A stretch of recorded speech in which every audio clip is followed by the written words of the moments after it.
Hold on, Mrs. Walters, hold on. Sissy Spacek reveals some off-screen drama in her new memoir. It's called My Extraordinary Ordinary Life, and we are so delighted to have her in Studio 57 this morning. I get a big kick out of watching you in The Help because you said you almost didn't want to take the role because it didn't seem like there was enough to do, and you made a point of trying to steal the scene in every time you were in the movie, which you did, Sissy Spacek. I didn't try to steal the scene, but when I talked to the wonderful director, Taylor, I said, I don't know if there's enough time here, for me to, well, there was enough meat, but I didn't know, she was supposed to have great clarity, but also have a little dementia. Yes. And I didn't know if I was going to have time to do those things. He said, we'll improvise. He was a man of his word. And Yes. you did. Did you get it?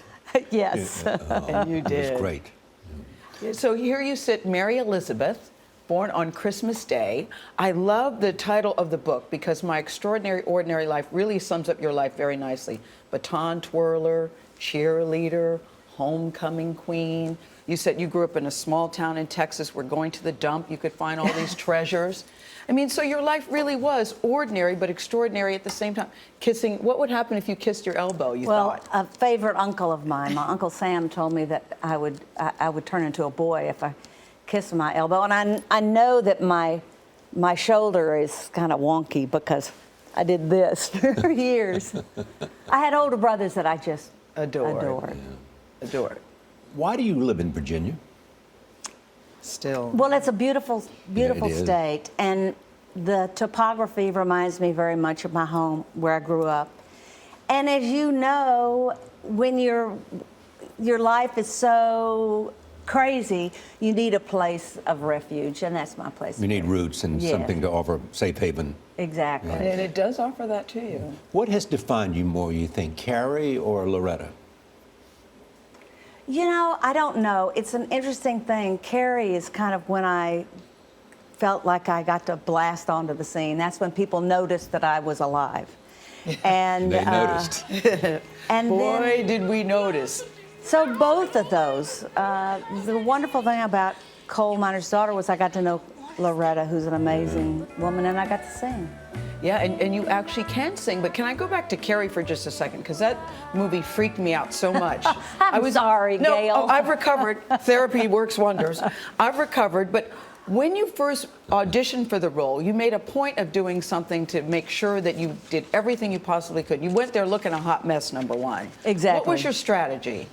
Well, you know, I wanted to feel really badly about myself, and there's nothing like not washing your teeth or washing your face or brushing your teeth in the morning. And I put Vaseline in my hair, and that made me feel really bad about myself. And that helped with the character. You know, I needed to be, you know. Did you, when you saw it on the script, did you have any idea she would become as frightening as she was? I mean, it really sort of changed how people felt about going to the prom for a minute.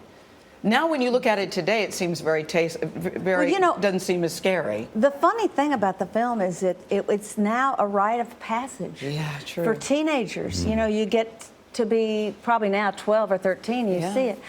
One day I was on our downtown mall and some beautiful young blonde girl ran up to me, a young teenager, and pulled up her sleeve, and she had a tattoo of me as Carrie in my Yikes. prom crown and the flowers, and I said, Did you call for security? oh no, I said, does your mother know? Yes. And does she blame me? Yes. Yes, yes. This is about your life. Would you do anything different? And, you know, I don't think so. I don't think so. I've tried to live life with no regrets, and I wouldn't. I moved to Virginia to raise my girls there, and I don't think I would. You know, maybe a little thing or two here and there, right. But do you work as much as you want to? I do. I've been working for 40 years, so I'm really grateful for that, and I've always been grateful for my downtime too. Actually, I sometimes work harder at home. You know, you're a star, you're working, and then you go home and you're like, what? You're hungry again? So what do you do when you're home? You have chores. You have chores. Yeah. I'm a walker, and I spend a lot of time outside. I have a beautiful garden, and Horses? you know, weeds never sleep. And they just grow and grow They and just grow grow and and grow and grow. Yeah. You talked about the death of your beloved brother Robbie in the book, and you said that it really, for his death and the grief from that, was like rocket fuel to you because you realized how your life can change in an instant, and it made you fearless. How so? Because I understand that. What that means to you? Well, I think that once you go through something so huge, and at such a young age, Yeah, he was 18. you were don't, you think, I've survived that. I can survive anything. And it just took away, it made me braver. I really don't understand why it did that, but I kind of felt like I was wearing a bulletproof vest after that. Was it hard to write this, or was it a joy? It was hard, and it was a joy. It was the hardest part was writing the part about Robbie, because I had to go back. And feel it all.